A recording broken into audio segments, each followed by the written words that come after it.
The whisper in the void.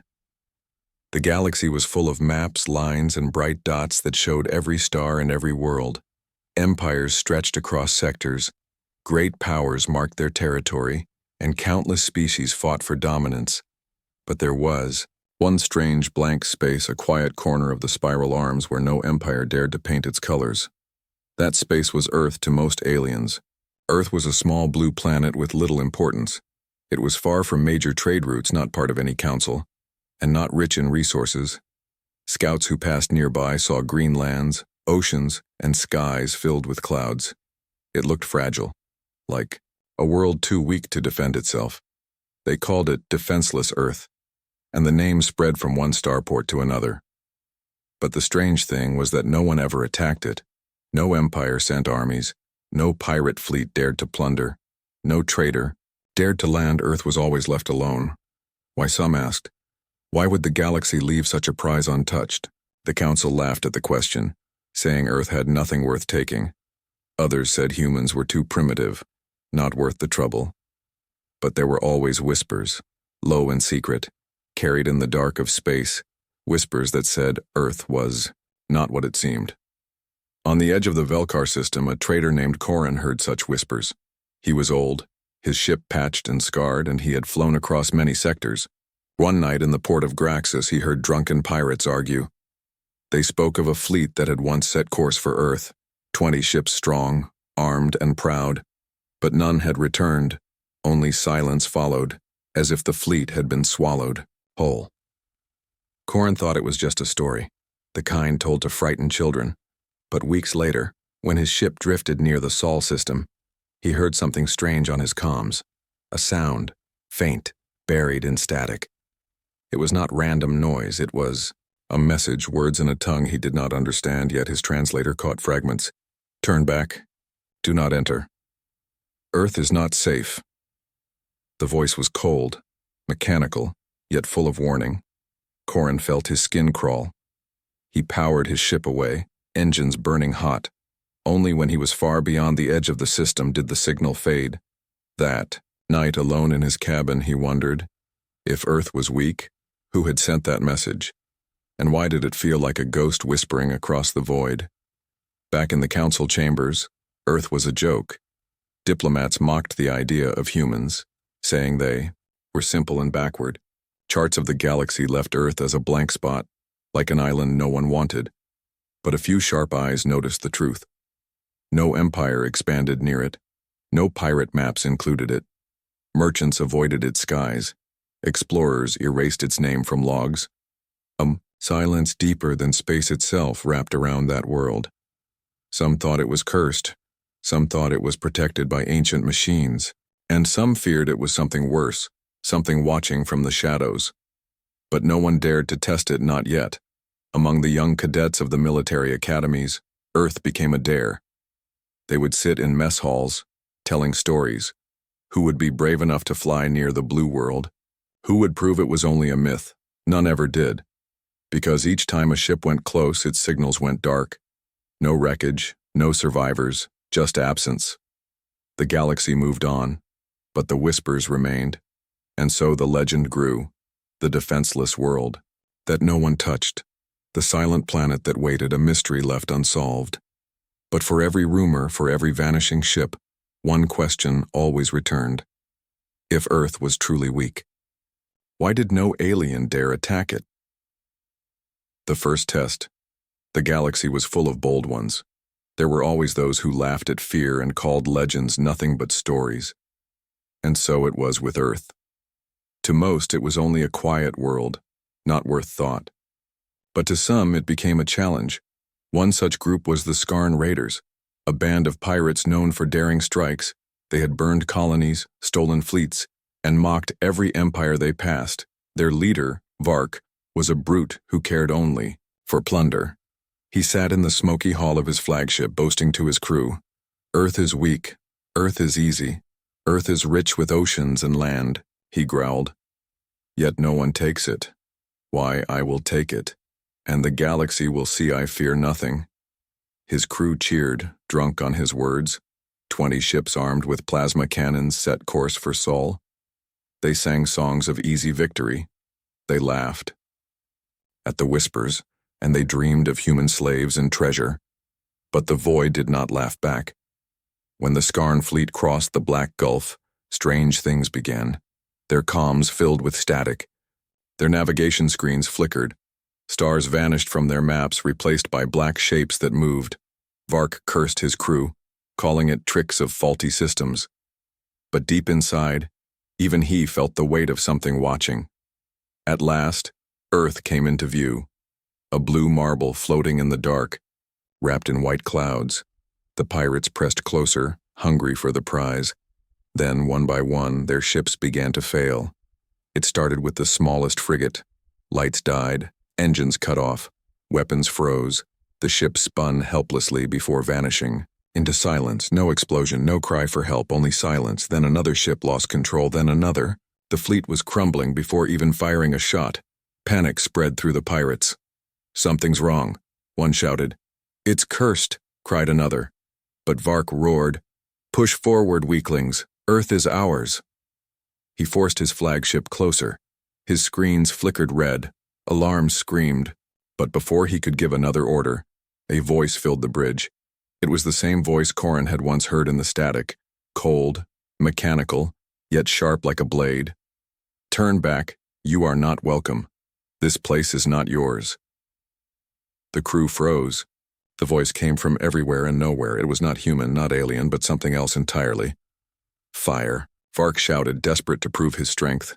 Cannons lit the void, plasma bolts tore through the sky. But none reached Earth. Every shot bent away, swallowed by invisible walls of energy. The flagship shook as power systems failed. Vark's hand slammed the console, but nothing answered. One by one, the ships drifted, powerless. The void was filled with the hum of something vast. A shadow passed across Vark's viewport. It was not a ship, not a fleet, but something unseen. Something, bigger than his mind could hold. He screamed at the sight, but no one else on the bridge dared look. And then silence again. When the fleet did not return, rumors spread like fire. Merchants swore they saw empty wrecks drifting near the edge of Sol. Others claimed they heard echoes of voices warning them to stay away. The Skarn raiders were never seen again. Their empire of fear ended in the void, and Earth remained untouched. Back in the council chambers, whispers grew louder. How could an unarmed world destroy a fleet of raiders? How could a defenseless planet erase 20 ships without trace? Some laughed nervously, calling it pirate lies, but others began to wonder if Earth was so weak, why did it always survive? The mystery deepened. The galaxy leaned closer, curious and afraid, yet none dared to test it again. Not yet, for the whispers in the void had grown into something greater, a warning carved into the stars themselves: do not touch Earth. The Council's curiosity.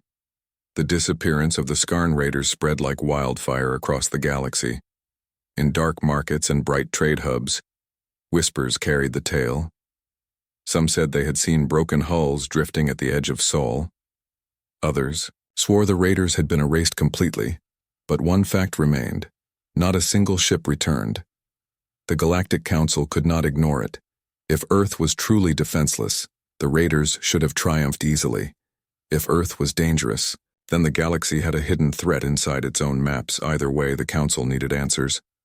And so they gathered. In the great chamber of Thalrion, representatives of empires argued. One slammed a fist. "It is only myth. Pirates are fools. They likely destroyed themselves." Another hissed. "Do not be blind. No fleet vanishes without trace. Something is there." The chamber buzzed with fear and pride. No one wanted to admit they were afraid of a small blue world, but silence had a weight, and Earth carried that silence well. At last the Council voted. They would send probes, simple, small, mechanical scouts. No crews, no risk. If Earth was harmless, the probes would prove it. If not, they would still learn something, or so they thought. The first wave of probes entered Sol. They moved swift, cameras open, signals bright. For a moment, the galaxy waited in calm. Then the signals cut. No explosion, no noise, just a sudden absence. It was as if the void itself had swallowed them. The Council sent another wave. stronger and more shielded. Again, silence. The third wave carried weapons and defense grids. Again, silence. Now the council chamber filled with unrest. How could machines vanish so cleanly? How could not even debris remain? Scientists offered theories. Some said Earth was surrounded by magnetic storms. Others claimed black holes or ancient traps hid there. But none could explain the voices because among the fragments of data, one probe had caught something before it died. A faint echo, cold and sharp. "Do not enter. This world is not yours." The words played across the chamber, and silence followed. The counselors looked at each other, their faces pale. For the first time, they realized this was not myth. Something was watching. Something was guarding Earth, yet still pride held them. The Emperor of the Veyron Empire stood tall. "We are not children to fear shadows," he declared. "If Earth hides machines, we will claim them. If it hides treasure, we will take it. If it hides danger, we will destroy it." Others cheered, eager to show strength, but a few remained quiet. They had seen too many vanish into the void. They had heard too many whispers. In the lower decks of the council station, rumors spread faster than orders. Pilots muttered that Earth was cursed. Engineers swore the static they heard was not random, but voices. One officer confessed she dreamed of a dark figure standing on the edge of Earth's sky, watching with eyes that were not eyes, listening with silence that cut deeper than sound. The council decided to continue their tests. But for the first time, hesitation cracked their pride. Some wanted to send fleets, others wanted to erase Earth from their maps entirely. A few whispered of leaving it alone forever. But curiosity was strong, and greed was stronger. In the shadows of the chamber, one elder leaned on his cane. He had lived through wars, seen empires fall, and his voice, though quiet, carried far. "Mark my words," he said, "the galaxy will regret pushing Earth." But his warning was drowned by the roar of young leaders eager to test, eager to conquer, eager to prove they were not afraid, and so the stage was set. The council's curiosity had turned to obsession, and Earth, silent and waiting, stood at the center of their plans. Yet the galaxy did not know. It was not Earth that was in danger. It was them. The silent guardians, the probes had vanished. The pirates had vanished, and still Earth floated in silence. The council chambers were restless, their debates loud, but in the outer systems, fear spread like wildfire. Captains swore never to plot a course near Sol.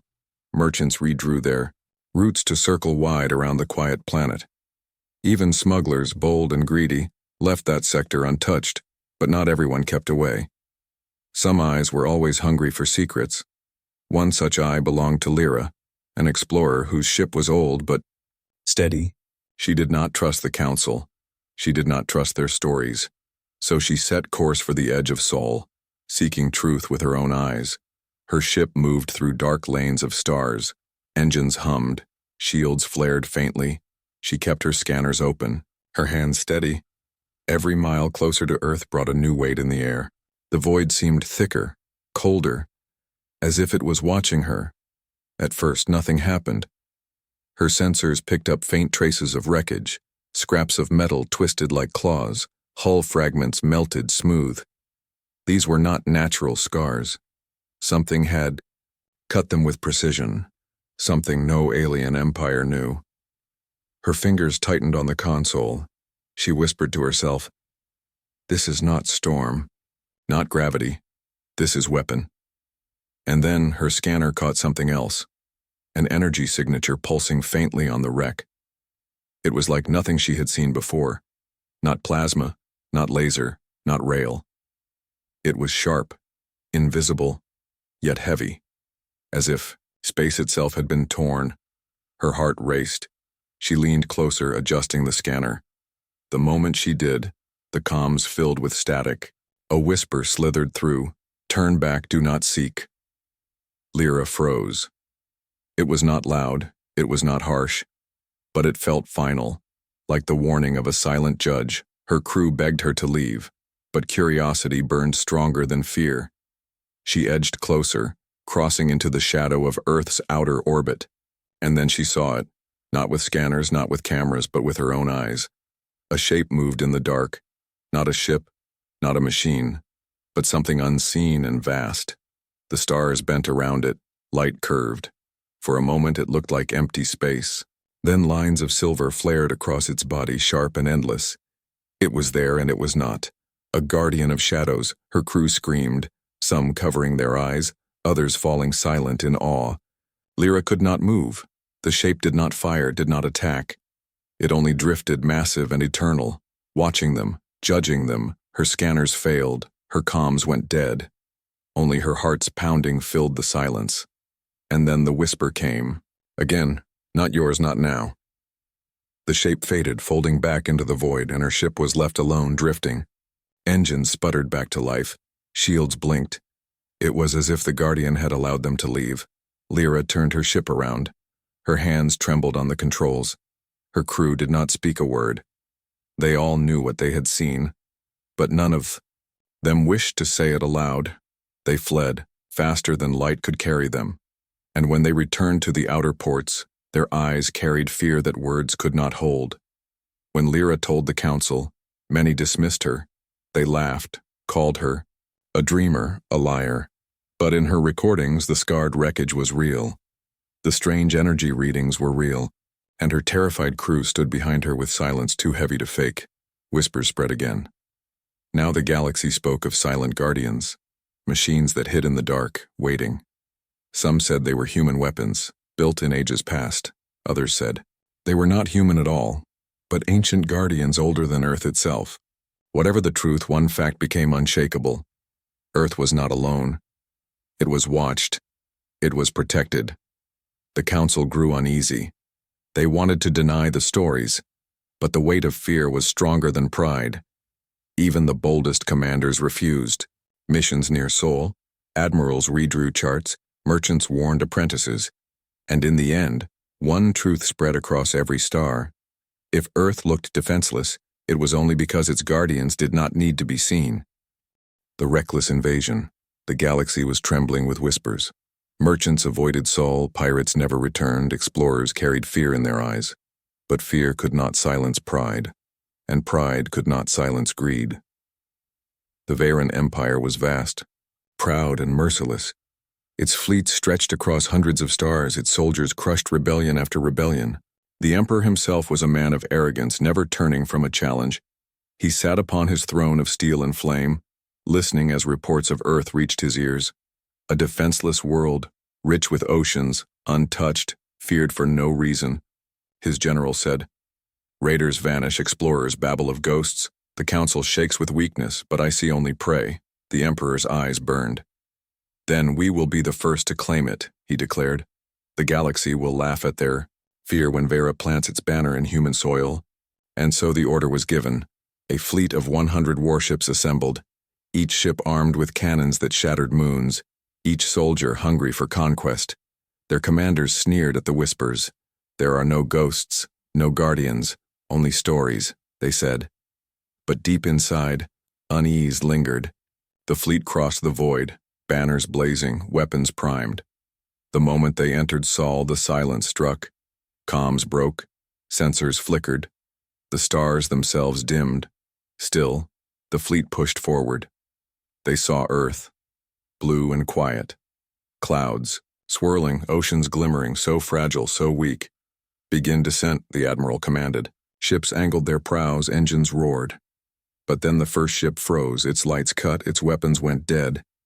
It drifted like a corpse in the void. The admiral barked orders, "Regain control, fire thrusters." But no signal came. The ship was gone. Then a second ship fell silent. Then a third. It spread through the fleet like fire. Dozens of warships, one by one, losing power. Their crews screamed into dead comms. No response, no help, only silence. The admiral's voice shook for the first time. "Defenses, raise shields." But the shields would not rise. Energy drained as if swallowed by invisible jaws. Then came the voice, cold, mechanical, without mercy. "This world is not yours.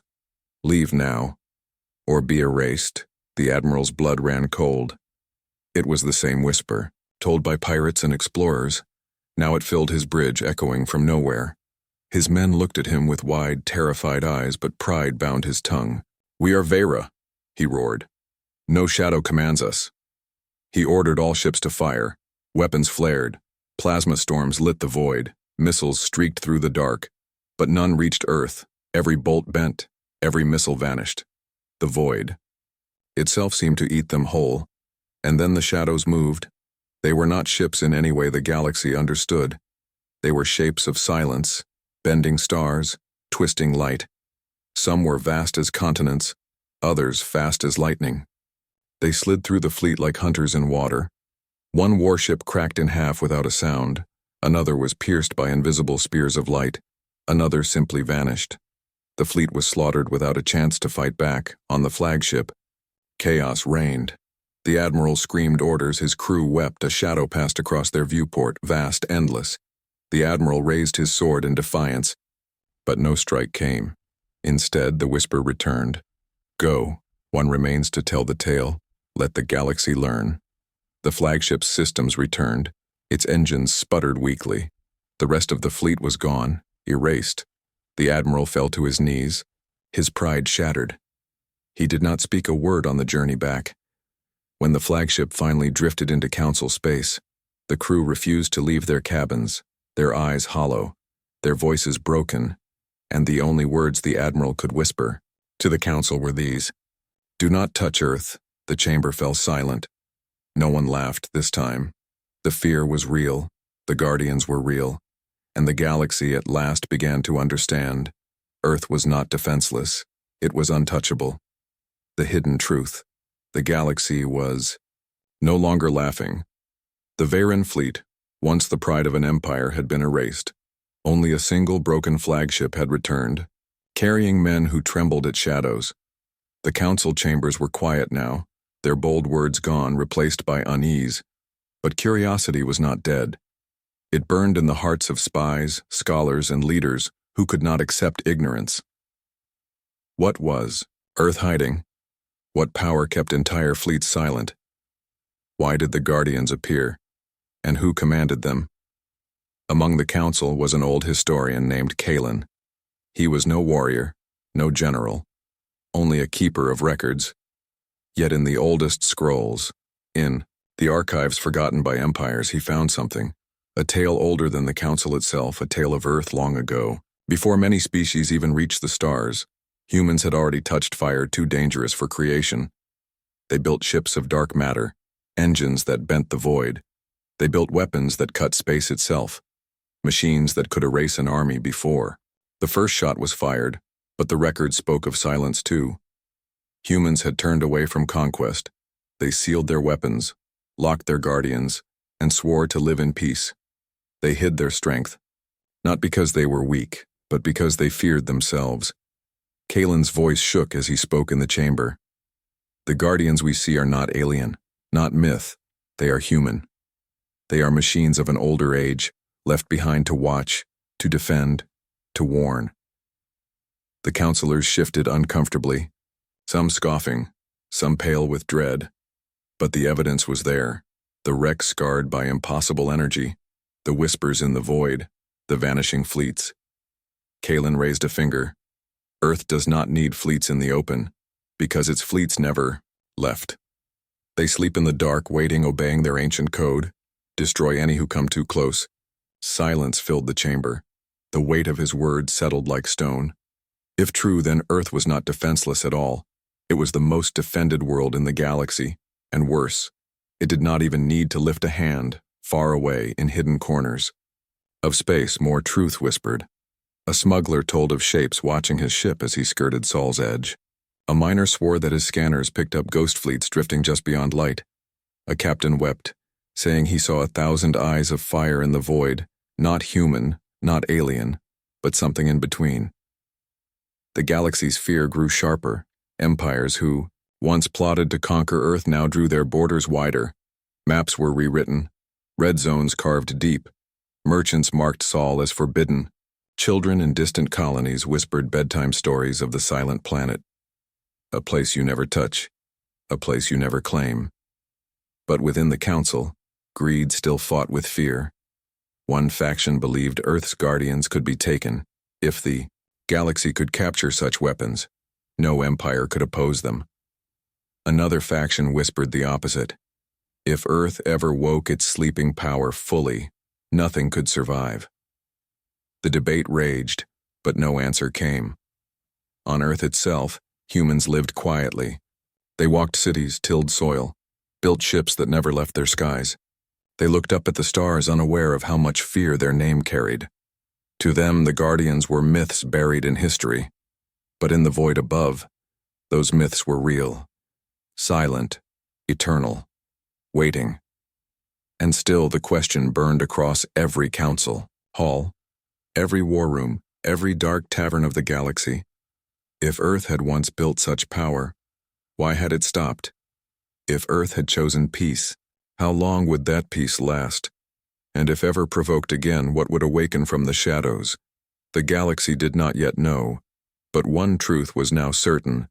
Earth was not weak, Earth was not undefended, and the guardians in the void were only the beginning. The galaxy learns fear. The truth could no longer be hidden. The whispers had turned into voices, the voices into fear. Every empire now knew what lurked in the dark around Earth. Silent guardians, ghost fleets, weapons older than memory itself, and still Earth stood quiet, blue and calm beneath its skies. The council chamber was no longer filled with laughter. It was filled with unease, with shadows on every face. Some leaders begged to erase Earth from all maps, to mark it as forbidden, forever. Others demanded plans to capture its secrets, though none dared act on them, but the fear had already spread beyond politics. It had entered the heart of the galaxy. Merchants told their apprentices, "If your course drifts near Sol, change it. No profit is worth your life," parents warned their children. "If you see the blue world in your telescope, turn away, do not stare." Pirates used to boast of daring raids. Now they sat silent when the word Earth was spoken. And still, there were fools. A band of zealots swore they would challenge. The Guardians. They claimed no machine could stop the will of the divine. They entered Sol with fire in their hearts and songs on their tongues. But the void gave them no chance to sing. Their ships blinked from existence before a single note reached Earth's air. The story spread faster than light. And soon the galaxy called Earth by a new name, not defenseless, not weak, but the untouchable world. Legends grew in the shadows. Some said Earth's oceans hid the slumbering cores of ancient war machines. Others swore its mountains hid tunnels where weapons the size of continents lay in wait. A few whispered that even the humans themselves were not ordinary, that their blood carried fire, their minds carried codes, that they were not prey, but hunters who had chosen silence on Earth. Life went on as if nothing had changed. Children played in fields. Workers built ships. Farmers tilled their soil, unaware that the galaxy above trembled at their name. But perhaps that was the greatest fear of all, that humans in their quiet, in their ordinary lives, did not even need to show their strength to command dread. One night in a distant bar on the edge of the galaxy, a young pilot asked his elder, "Why is Earth left alone? Why does no one claim it?" The elder stared into his drink, eyes haunted. "Because we all learned," he said, voice low. "Earth is not defenseless. It is warning us every day, every moment with silence." And so the maps changed. The galaxy's bright lines and colors circled wide around that single quiet planet. A blank space remained, a void painted in fear. Some called it respect, some called it terror. But all knew the same truth: Earth was never touched. Not because it was weak, but because it had shown again and again that what slept within it should never be woken. And so the galaxy moved on, with new wars, new borders, new struggles. But in the back of every mind, in the silence between stars, there lingered one thought, one warning carved into every heart that dared to look toward. The blue planet, do not touch Earth.